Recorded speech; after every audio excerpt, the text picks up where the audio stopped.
오늘 우리에게 주신 하나님의 말씀은 민수기 12장 1절에서 3절까지입니다. 하나님의 말씀입니다.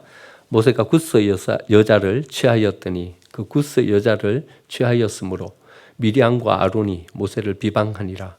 그들이 이르되 여호와께서 모세와만 말씀하셨느냐 우리와도 말씀하지 아니하셨느냐 하며 여호와께서 이 말을 들으셨더라. 이 사람 모세는 온유함이 지면의 모든 사람보다 더하더라. 아멘. 옆에 계신 분들과 함께 인사 나누겠습니다. 우리 광야를 향해서 흘러가는 강이 되십시다. 광야로 흘러가는 강이 되어서 생명이 없는 이 땅을, 캄캄한 이 땅을 어떻게 생명의 땅으로 바꾸고 빛이 있는 땅으로 바꾸어 갈까? 어떻게 광야에서 우리가 살아남고 또 광야를 변화시키는 사람으로 설까 고민하면서 우리 말씀을 묵상하고 있습니다. 어떻게 흘러가야 할지 여러분 고민하고 계십니까? 어디로 흘러가야 할지 여러분 고민하고 계십니까? 여러분 함께 고민하십시다. 고민하면서 여러분 머물러 계시면 안 됩니다. 고여 있으면 썩습니다. 고여 있으면 아무 일도 일어나지 않습니다. 캄캄한 광야. 여러분 한 줄기 빛이 이렇게 비추어지면 그 캄캄한 어둠 속에 있는 사람들에게 얼마나 큰 소망이 되겠습니까? 광야에서 허겁지겁 매일매일 고난의 삶을 살아가고 있는 그들에게 우리가 생명으로 흘러가면 그 사람들에게 얼마나 큰 소망과 위로가 되겠습니까? 여러분 고여 있으면 안 됩니다. 흘러가는 강이 되어서 광야를 되살려내고 어둠을 광명한 빛의 땅으로 바꾸어가는 저와 여러분이 되시고 또 생명생교회가 되기를 간절히 축원드립니다. 오늘은 민수기 12장 1절에서 3절까지의 말씀을 통해서 또 우리 광야에서 우리가 어떻게 우리의 사명을 잊지 않고 또 하나님께서 우리에게 주신 은혜를 붙잡고 우리의 이 사명을 다할 것인가 또 한 번 하나님께서 주시는 메시지를 우리가 묵상해 보려고 합니다. 모세가요 표대를 잃어버렸어요. 모세가요 중요한 포인트를 놓쳐버리고 맙니다. 광야에서 1년 넘게 이렇게 시간을 보내고 1년이 지난 즈음이 되었을 때 모세가 구스 여인을 자기 아내로 맞아들이는 이런 사건이 일어납니다. 이후로 십보라의 이야기가 더 이상 나오지 않는 걸로 봐서 아마 십보라가 세상을 떠났던 것 같아요. 이 십보라가 세상을 떠나니까 구스 여인을 취해서 자기 아내로 삼은 겁니다. 근데 이 이야기가 썩 긍정적인 마음으로 받아들여지지가 않습니다. 왜 그런가 하면 지금 이스라엘 백성들이 광야를 지나고 있잖아요. 지금 시내산에서 1년 하나님의 말씀을 받고 이제 하나님의 백성으로 우리가 어떻게 살아가야 할 것인지에 대한 어떤 모든 계명을 받고 광야를 지나고 있어요. 약속의 땅에 들어가야 돼요. 해야 될 많은 일들이 과제가 우리 앞에 놓여져 있어요. 그런데 모세가요. 십보라가 세상 떠나자마자 구스 여인을 취해서 자기 아내로 삼은 겁니다. 여러분 썩 긍정적으로 마음이 이렇게 느껴지시지가 않죠? 모세가 나이가 벌써 80이 넘었어요. 근데 구스 여인이 80 넘은 할머니였겠습니까? 그럴 리가 없는 거예요. 그러니까 이게 썩 긍정적으로 우리의 마음 가운데 와닿지가 않아요. 또 구스 여인은 이방 여인이에요. 모세가 지금 1년 동안 시내산에서 하나님의 말씀을 받아서 이스라엘 백성들에게 선포한 게 뭡니까? 이방 여인과는 결혼하면 안 된다. 이 이야기를 모세 자기 입으로 선포하지 않았습니까? 그런데 그 말씀을 받고 선포한 지 얼마나 지났다고? 얼마 지나지도 않은 그때에 구스 여인을 취해서 결혼을 해버리는. 그럼 모세가 지금 뭔가 중요한 초점을 잃어버린 거예요. 광야를 지나고 있고 약속의 땅이 코앞에 있고 이 이스라엘 백성들을 이끌고 가야 될 리더가 이 모든 것들에 대한 희미함을 가지고 이렇게 선다는 것이 별로 썩 긍정적이지가 않은 거예요. 뿐만 아니라 아론과 미리암도 뭔가 초점을 잃어버리고 있는 거예요. 모세가 이런 일을 저지르고 나자 모세를 비난하면서 쓰게 됩니다. 2절에 이렇게 말합니다. 그들이 이르되 여호와께서 모세와만 말씀하셨느냐 우리와도 말씀하시지 아니하셨느냐. 이 말 속에 여러분 우리가 이렇게 아론과 미리암의 어떤 마음을 이렇게 읽을 수 있지 않습니까? 우리와도 말씀하지 아니하셨느냐. 이 표현은요, 미리암과 아론이 모세의 지도력에 대한 어떤 불만을 가지고 있는 것입니다. 모세가 연거푸 계속 뭔가를 좀 잘못하고 있는 거예요. 허점이 많아요, 모세가요. 더더군다나 모세는 말도 잘 못해요. 말은 누가 다 대언을 하냐 하면요, 아론이 백성들 앞에 가서 다 대언을 하는 거예요. 대언하는 사람이 아론이에요. 그러니까 아론과 미리암이 모세의 지도력에 대한 어떤 약간 반감을 가지고 이렇게 쓰고 있는 것을 우리는 여기서 발견하게 됩니다. 모세는 출애굽하고 난 다음에 자기가 어디에 포인트를 잡고 어떻게 세워져야 할 것인지에 대한 구심점을 잃어버리고, 미리암과 아론은 돕론자로서의 역할에 불만을 가지고 서고, 여러분 이스라엘 공동체가 어째 되겠습니까? 여러분 뻔한 결과가 그 뒤에 이루어지지 않겠습니까? 여러분 오늘 본문이 12장이에요. 13장에서 무슨 일이 벌어집니까? 가데스 바네아에서 12정탐꾼을 보내가지고 그 땅을 정탐하는 이 일이 13장에서 이루어집니다. 여러분 13장에서 정탐하고 온 정탐꾼의 보고를 듣고 모세가 어떤 결정을 합니까?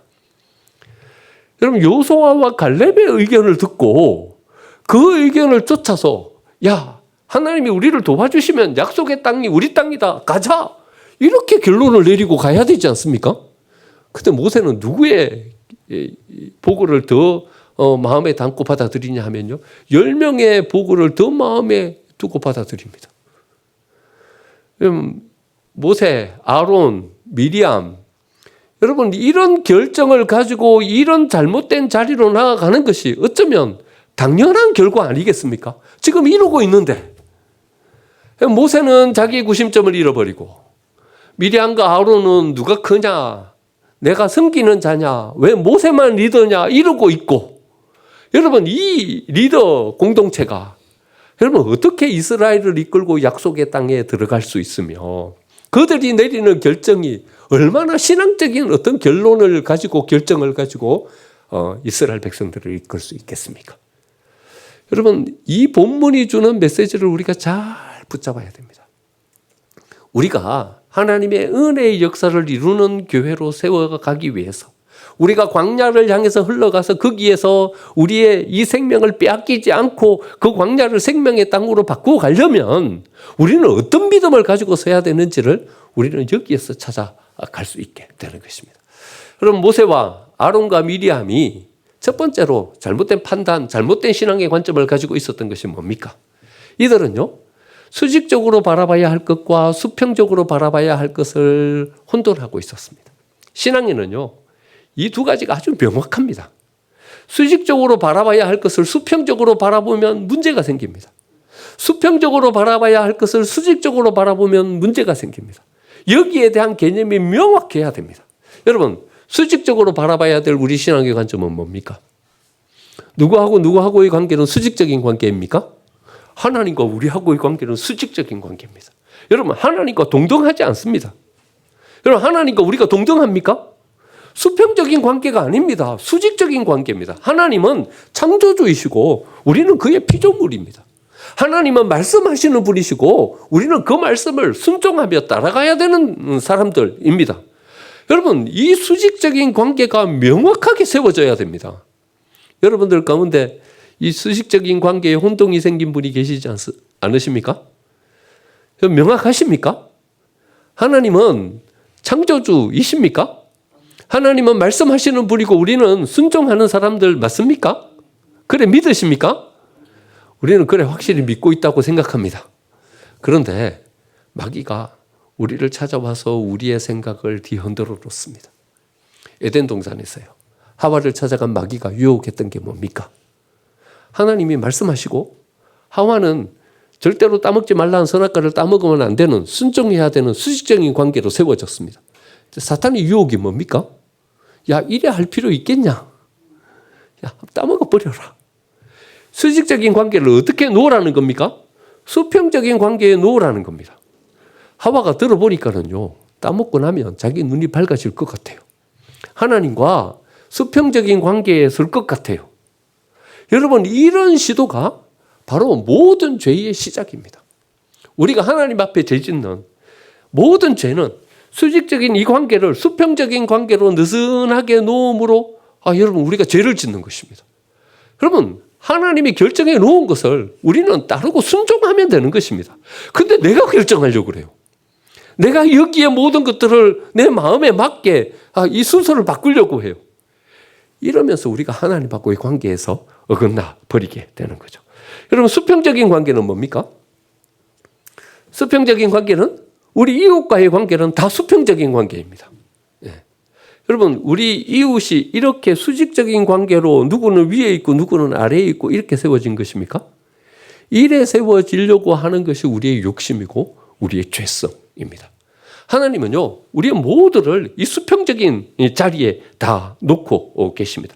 우리는 다 동등합니다. 근데 조금 더 힘이 있다는 이유로요, 우리가 위에 서고 자꾸 우리 아래에다가 누군가를 놓으려고 해요. 그리고는 착취하고 빼앗고요, 위에서 군림하려고 해요. 여러분, 우리는 다 수평적인 관계예요. 다 하나님 앞에서 동등해요. 여자는 아래에 있고 남자는 위에 있습니까? 여러분, 조선시대 때 우리가 이래 살았습니다. 여러분, 양반은 위에 있고 상인은 아래에 있습니까? 이래 살았습니다. 그런데 기독교가 들어오고 난 다음에 이 모든 것들을 다 정상적인 위치에 되돌려 놓았습니다. 하나님 앞에서 우리는 다 동등합니다. 그런데 자꾸 우리의 욕심이요, 자꾸 우리를 이렇게 수직적인 관계로 놓으려고 합니다. 내가 위에서 군림하려고 하고, 내가 위에서 뭔가를 착취하려고 하고, 이래 서려고 하는 욕구가 우리 속에 주어집니다. 여러분, 이 두 가지가 헷갈리면 안 됩니다. 이 두 가지가 헷갈리면 우리는 받을 수 있는 은혜도 놓치고 누릴 수 있는 사랑도 놓치게 됩니다. 여러분, 이렇게 하면 수직적인 관계입니까? 수평적인 관계입니까? 수직적인 관계입니다. 이렇게 하면 수직적인 관계입니까? 수평적인 관계입니까? 헷갈리면 안 돼요. 하나님이요, 우리에게 이렇게 말씀하시는 거예요. 야, 내가 너한테 복 줄게. 그러면 어떻게 해야 됩니까? 이렇게 해서, 예, 복 주세요. 이래야죠. 그런데 하나님과의 관계를 수직적인 관계로 안 보고 수평적인 관계로 이렇게 보는 겁니다. 이렇게 보면서 하나님 복 주시겠다는데, 야, 내가 널 사랑해. 이렇게, 내가 널 복 줄게. 여러분, 헷갈리면 안 돼요. 이래 하셔야 돼요. 하나님과 우리의 관계는 수직적인 관계.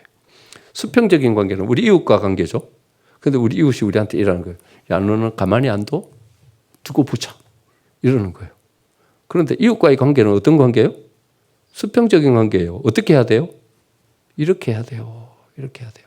너 가만히 안 둬? 이런데, 이러면 어떻게 됩니까? 이러면 이제 대판 싸우게 되는 거죠. 난리 나는 거죠. 헷갈리면 안 돼요. 헷갈리면 안 돼요. 율법의 계명의 반은요, 수직적인 관계를 수평적으로 만들지 말라는 거예요. 10계명의 1계명부터 4계명까지는요, 하나님과 우리하고의 관계는 수직적인 관계다. 이걸 수평적으로 만들지 말아라. 이게 1계명에서 4계명까지예요. 6계명부터 마지막 10계명까지는요, 우리는 다 수평적인 관계예요. 이거를 수직적인 관계로 만들지 말라는 거예요. 위에서 군림하지 말라는 거예요. 나누라는 거예요. 함께 공동체를 이루어서 살아가라는 거죠. 그런데요, 미리암이요, 이걸 헷갈려 하는 거예요. 모세가요, 이걸 헷갈려 하는 거예요. 그래서 모세는요, 위에서 군림하려고 하는 거예요. 미리암은요, 아론은요, 수평적인 관계에 세워진 이것을 온전하게 받아들이질 못하는 거예요. 여러분, 모세의 역할과 아론의 역할, 누가 높고 누가 낮은 겁니까? 아니요, 역할이 다를 뿐인 거예요. 역할이 다를 뿐인 거예요. 모세는 하나님으로부터 말씀을 받는 자이기 때문에 더 높은 자리에 있습니까? 아론과 미리암은 그 말씀을 이루는 자이기 때문에 더 낮은 자리에 있는 것입니까? 아닙니다. 역할이 다른 것뿐이에요. 역할이 다른 것뿐이에요. 왜 하나님께서 모세에게 이 역할을 주셨냐면요, 3절에 그 말씀이 나오는 거예요. 이 사람 모세는 온유함이 그 지면의 모든 사람보다 더하더라. 좀 더 온유하기 때문에, 하나님의 마음을 더 잘 아는 사람이기 때문에, 그러면 네가 말씀을 대언하는 자로 서라. 그렇게 그 역할을 준 것뿐이에요. 역할이 다른 것뿐이에요. 말씀을 대언한다고 그 위에 서 있는 게 아닌 거예요. 그 말씀을 이루는 자로 서 있는다고 해갖고 아래에 있는 것이 아닌 거예요. 근데 아론과 모세는요, 이 역할에 대한 어떤 혼돈이 생긴 거죠. 위에 있는 사람이다 생각하고 아래에 있는 사람이다 생각했던 거죠. 여러분, 아론과 미리암과 같은 이런 신앙의 오류가 우리에게 없습니까? 이런 잘못된 오류를 우리 신앙 가운데서 행하고 있지는 않습니까?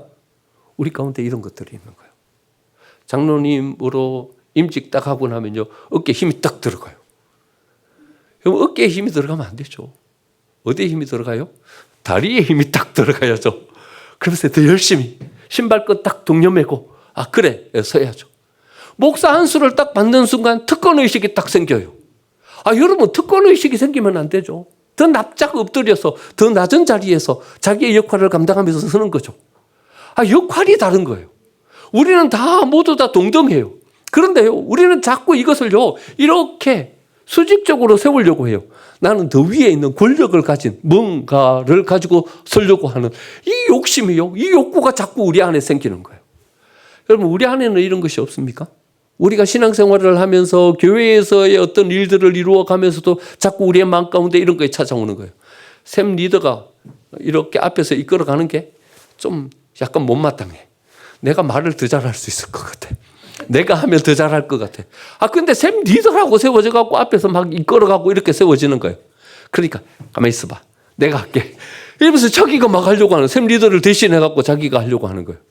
이런 마음을 가지게 되는, 그 마음의 근저에 이렇게 찾아보면 뭐가 있냐 하면요, 아론과 미리암과 같은 그런 마음이 있는 거예요. 내가 위에 서고 싶은 거예요. 이게 위아래라고 생각하는 거예요. 샘 리더가 위에 있고 우리는 그 말씀을 들으니까 우리는 아래에 있다고 생각하는 거예요. 위아래가 아니에요. 역할이 그렇게 주어진 거예요. 그 역할을 맡으면 그 역할을 할 수 있도록 그렇게 인정해주고 서야 되는 거예요.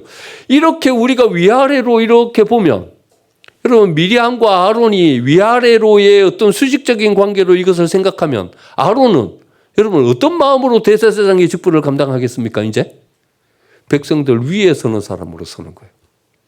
수평적인 거예요. 역할이 다른 것뿐이에요. 그러면 섬기는 자가 되는 거예요. 그러면 그 역할을 감당하면서 백성들이 어떻게 하면 은혜로운 제사, 은혜로운 예배를 드릴까를 고민하면서 설 거예요. 그런데 난 모세 아래에 있네. 수직적인 관계로 이걸 바라보면 대제사장의 역할을 감당하면서는 어떻게 씁니까? 백성들 위에서 어깨에 힘이 딱 들어가가지고 이렇게 서게 되는 거죠. 여러분, 우리는 수평적인 관계에 서는 거예요. 샘 리더, 하나님께서 그 역할을 리더에게 맡겨주신 거예요. 인정하고 리더가 그 역할을 잘 감당할 수 있도록 우리는 돕는 자로 서야 되는 거예요. 교회에서 사역을 이루면요, 우리는 다 부서가 정해져 있잖아요. 거기 리더로 세워진 장로님들이 다 있어요. 그런데요, 우리 불과 몇 년 전까지만 해도요, 어떤 일을 이루려고 하면요, 누가 리더이고 누가 장로님인지 알 수가 없는 그런 어떤 일들을 이루어 왔어요. 어떤 일을 이루기가 겁이 나는 거예요. 이 일을 이루고 나면 또 무슨 뒤에 후폭풍이 생겨가지고 누군가는 교회를 떠나고 누군가는 또 갈등을 겪게 될까가 겁나는 거예요. 여러분, 추수감사절 이 과일재단 쌓기 하고 난 다음에 아무 일 없이 무사히 과일재단 쌓기가 끝난 적이 불과 몇 년 안 돼요. 과일재단 쌓고 나면요, 감사절 예배를 그렇게 무거운 마음으로 예배를 드릴 수가 없어요. 분란이 생겨가지고. 장로님이, 어떤 장로님이 예배부장 장로님인지 알 수가 없어요. 다 자기 소견을 오른대로 하는 거예요. 다 자기 주장이 앞서는 거예요. 이래 하자고 이야기를 하는 거예요. 왜 그래 이야기하냐면요, 이래 생각하는 거예요. 이게 더 합리적이다 생각하는 거예요. 이게 더 효율적이다 생각하는 거예요. 이게 더 잘하는 거다 이래 생각하는 거예요. 여러분, 잘하는 것보다 더 중요한 게 있어요. 잘하는 것보다 더 중요한 것은 하나님의 인도하심을 쫓아 하는 게 더 중요해요. 효율적으로 하는 것보다도요, 하나님을 믿는 믿음으로 하는 게 훨씬 더 중요해요. 여러분, 성경에 보면 이런 얘기가 나오잖아요. 하나님께서요, 사무엘에게 이렇게 말씀하시는 거예요. 사울에게 가서 전해라. 아말렉의 전쟁을 하고 난 다음에 아말렉의 모든 것은 다 진멸해라. 이렇게 말씀하세요. 전쟁이라는 것이 얼마나 힘든 일입니까? 가서요, 막 지금처럼 뭐 대포를 쏘고 이런 전쟁이 아니잖아요. 가서 그냥 싸워야 되는 전쟁이에요. 그러면 모든 백성들은 지치고 허기에 굶주림에 있을 거 아닙니까? 그러면요, 거기에 있는 전리품으로 그 굶주린 허기를 채워야 되는 거예요. 그런데요, 다 진멸하래요. 살찐 소도요? 살찐 소도요? 여기 있는 양식도요? 지금 백성들은 쫄 굶고 하루 종일 전쟁했는데 지금 허기가 져갖고 헉헉거리고 있는데 이걸 다 진멸하라고요? 효율적이에요, 이게? 효율적이에요. 그 당시는 청동기 시대예요. 그러니까요, 이런 어떤 무기가 그렇게 흔한 시대가 아니에요. 무기 들고 싸운 사람은 사울과 요나단밖에 없었어요. 나머지는 다음은 나무 막대기 들고 돌멩이 들고 싸운 거예요. 그런데요, 전쟁을 하고 나니까 전리품이 생겼어요. 칼도 활도 여러 가지 전리품이 생겼어요. 근데 이걸 다 불태워요? 불태워요? 요즘처럼 물자가 흔한 시대가 아니잖아요. 전쟁 무기 하나를 가지면 이거는 얼마나 대단한 것인데요. 아니, 칼 들고 있는 사람이 사울 한 사람밖에 없었다니까요. 근데 이 전쟁 물자를 다 그냥 불태우고 버려버려요? 이게 효율적이에요? 여러분, 하지만 교회는요, 얼마나 더 효율적인가? 얼마나 더 많은 이윤을 남기는가? 이것을 추구하는 공동체가 아닙니다, 여러분. 교회는요, 하나님이 뜻하신 바 그 뜻을 이루는 공동체예요. 교회는요, 하나님이 이끌어 가시는 그 이끄심을 쫓아 나아가는 공동체예요. 어떤 것이 훨씬 더 나은 결정인가 하면요, 하나님의 그 뜻을 쫓아 나아가 뒤쫓아가는 것이 훨씬 더 나은 결정입니다. 여러분, 광야에서 우리가 생명을 빼앗기지 않고 오히려 이 생명을 지켜가고 이 생명으로 광야를 새롭게 바꾸어 갈 수 있는 것은요, 여러분, 구름을 쫓아갈 때 비로소 우리가 그 생명의 땅으로 이 땅을 바꾸어 가게 될 줄 믿습니다. 하나님은요, 이렇게 사명을 잃어버린 미리암을요, 어떻게 놔두냐 하면요, 나병이 이렇게 생기게 하시는 거예요. 미리암에게 나병이 생겼어요. 그럼 왜 미리암에게 나병이 생겼어요?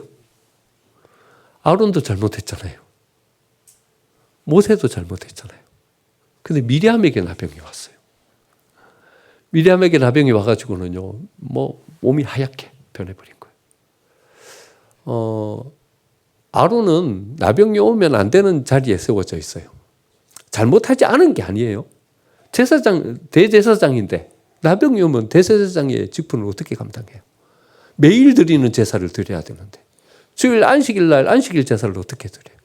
모세는요, 나병이 오면 이 이스라엘 백성들을 구름이 떠오르면 당장 모든 것을 짐 싸가지고 이동을 해야 되는데 여러분 어떻게 해요? 그러니까요, 모세와 아론은 이 나병이 안 왔어요. 그리고는 미리암에게 나병이 온 거예요. 여러분, 미리암에게 나병이 왔기 때문에 모세와 아론은 잘못한 것이 없는 사람입니까? 그렇지 않은 거예요. 여러분, 모세와 아론에게 와야 될 그 나병이 누구에게 온 건가 하면요, 미리암에게 온 거예요. 그러니까 공동체는요, 우리는 이렇게 바라봐야 되는 거예요. 어떤 지체가 어려움을 당하고 어떤 지체가 아파요. 그러면요, 야, 저 사람 뭐 잘못한 거지? 왜 아프지? 이래 바라보면 안 되는 거예요. 어떻게 바라봐야 되냐 하면요, 내가 뭘 잘못해갖고 저 사람이 아프지? 이래 봐야 되는 거예요. 저 사람이 어려움을 겪고 저 사람이 힘든 상황 가운데 있어요. 그러면요, 저 사람 뭘 잘못 선택해갖고 또 저런 어려움 속에 빠졌지? 이러면 안 되고 어떻게 봐야 되냐 하면요, 내가 뭘 잘못해갖고 저 사람이 저렇게 어려움을 당하지? 이래 봐야 되는 거예요. 그럼 팔이 아파요. 관절염이 생겨갖고 잘 오므르지도 못하겠어. 그럼 어떻게 해요? 팔이 아픈 거예요? 손가락이 아픈 거예요? 내가 아픈 거예요. 내가 아픈 거예요. 머리가 아파. 두통이 생겼어. 그럼 머리가 아픈 거예요? 내가 병든 거예요. 내가 아픈 거예요. 교회 공동체를 그래 바라봐야죠. 우리 안에 아픔이 생기고 어려움이 생긴 그 지체를 바라보는 우리의 마음은 이래야죠. 미리암이 아프면 미리암이 아픈 게 아니에요. 모세도 잘못했고요, 아론도 잘못한 거예요. 징계는 미리암이 받았지만 더 회개하고 더 가슴 치며 나아가야 되는 사람은 누구인가 하면요, 아론과 모세예요. 대신 아프고 있잖아요. 대신 고통받고 있잖아요. 더 가슴 치면서 나아가야 되는 거죠. 미리암이 간 그 자리는요, 외로운 자리고 힘든 자리예요. 광야 가운데서도 더 광야 구석으로 내몰린 거예요. 7일 동안 짐 밖에서 보내야 돼요. 짐 밖에서 외롭게 홀로 서야 돼요. 짐 밖에서 혼자 시간을 보내야 돼요. 혼자 보내는 이 시간은요, 고통의 시간이에요. 하나님 앞에 홀로 세워진 시간이에요. 힘든 시간이에요. 하지만요, 이 시간은 너무나도 값진 시간이에요. 왜냐하면 거기서 자기를 발견하는 시간이에요. 자기를 다시 회복할 수 있는 시간이에요. 거기서 다시 연약함을 세워갈 수 있는 시간이에요. 거기서 하나님의 은혜를 다시 채워갈 수 있는 시간인 거죠. 여러분, 우리가 혼자 광야로 내몰렸을 때 여러분 불평하면 안 돼요. 우리는 흔히 광야로 혼자 나가게 되면 불평하기 쉬워요. 근데 불평하면요, 광야에서 혼자만의 시간을 통해서 주시는 하나님의 은혜를 여기에 담을 수가 없어요. 불평하는 것이 아니라 하나님께서 홀로 세워주신 그 은혜의 시간을 오롯이 누리며 나아갈 수 있어야 돼요. 어떻게 빨리 이 광야를 벗어날까? 여기에 초점 맞추면서 가셔도 안 돼요. 빨리 벗어나기 위해서 시간을 쏟으면요, 하나님께서 거기에서 잠잠히 우리 속에 스며주시는 그 은혜를 누릴 수가 없어요. 그 시간에 우리의 연약함이 보강되거든요. 그 시간에 우리가 생각하지 못했던 것들을 우리는 다시 생각하면서 설 수 있거든요. 그 시간은요, 하나님께서 우리에게 허락해 주신 은혜의 시간이고 복된 시간이에요. 그 광야라는 그 시간만을 통해서 우리가 누릴 수 있는 은혜가 되는 거죠. 하나님께서 이 은혜를 우리에게 허락해 주실 때 싫습니다, 거부하지 말고 우리가 오롯이 그 시간을 잠잠히 하나님 앞에서 누릴 때 우리가 복되게 보강되고 세워지게 될 줄 믿습니다. 우리는 광야로 나가야 됩니다.